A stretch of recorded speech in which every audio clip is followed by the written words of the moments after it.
有團體舉辦慈善單車遊，吸引大約50名嘅單車愛好者參加。起步儀式朝早9點喺孫中山市政公園舉行，50名參加者着好全副踩單車嘅裝備，整裝待發。從事零售業嘅蘇先生話：平日會盡量抽時間做運動。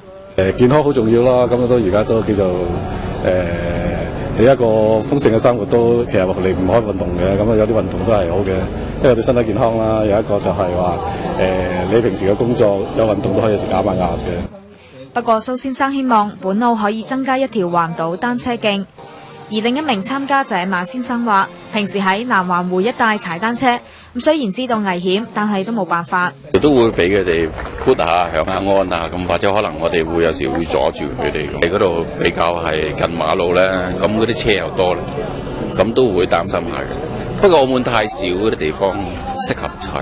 主辦單位表示會將所籌得嘅10萬蚊同埋一啲物資捐贈俾一間內地嘅弱智人士就讀嘅學校。